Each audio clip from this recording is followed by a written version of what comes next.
A new twist on an old story. If you ask people who regularly attend church services why they go, in my completely scientific and purely subjective experience, a lot of them will tell you that they find church comforting.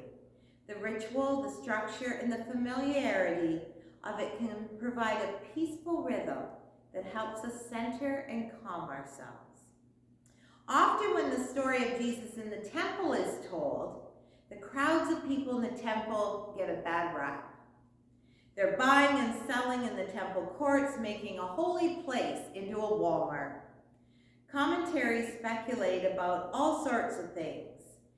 And this had been problematic because using Roman money in the temple business or extorting peoples whose resources were scarce and who had to travel a long way to fulfill their temple obligations was something that just didn't seem right.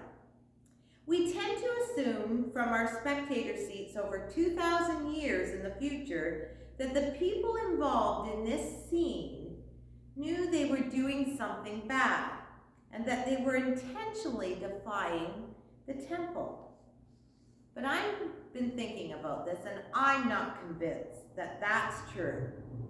Given normal behavior, I think it's more likely that this marketplace was set up gradually over time, and it grew in a way that no one really noticed. For the Jewish people of that time, sacrifices at the temple were not optional. They were part of the fabric of religious practice. So when someone had to travel a long way, it wasn't practical for them to bring an animal with them for their sacrifice. Someone noticed this and thought, maybe it would be helpful for people if they could buy their sacrifices right here. And that guy turned out to be right. And he made a bit of a profit. So someone else started doing it. And then the priest found out about it. And maybe at first they thought, this isn't a good idea. But over time they realized how convenient it was. And the sellers were giving part of their profit to the temple. So I suspect slowly people just came to accept that that's the way it was supposed to be. I don't think they knew they were doing something that would be offensive. Maybe they were just doing what they thought they were supposed to be doing. And then they were practicing their rituals of religion.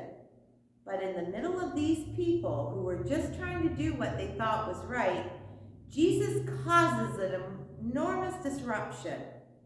This is not the gentle Jesus, meek and mild, that we often see in paintings and portraits in our minds. This is a Jesus with a whip, driving animals out into the streets, overturning tables, spilling coins across the floor. And that's not even the most disruptive thing that he does. It seems like having a meltdown on the merchants and causing a huge scene would be the most disruptive thing he would do. But more disruptive is what he says. After all this physical disruption, Jesus associates himself with the temple, essentially saying that he is the place where God lives on earth. They don't know it yet, but he hasn't just overturned tables. He's overturned the whole temple's ceremonial system. We often tend to pursue faith for comfort. God can be a deep source of stability and peace in the midst of very upsetting times. And I think this is often what we are looking for from our relationship with God. Like people in the temple, we can easily get accustomed to patterns that don't honor God. We can even become part of systems that exploit, and we don't even notice it. But Jesus has been known to charge right into the middle of these comfort zones and shake things up.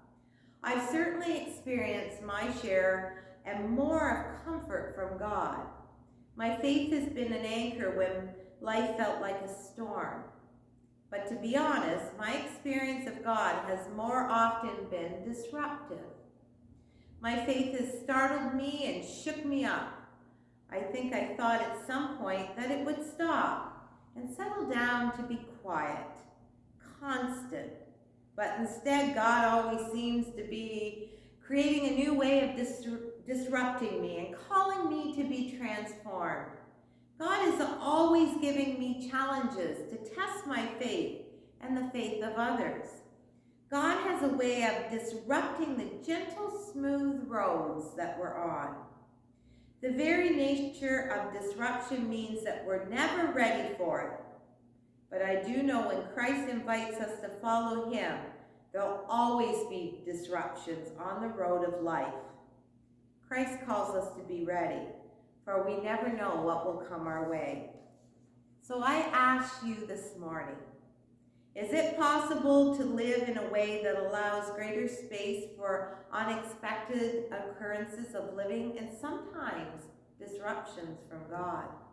Is it possible to hold our possessions, plans, and dreams lightly, to know that any minute Jesus might step in and overturn them? When we understand that, then we understand that the journey and the road of life might be disrupted along the way. And in being disrupted, we also become a disruption. In saying that, I ask you to be an example of the one we follow, Jesus.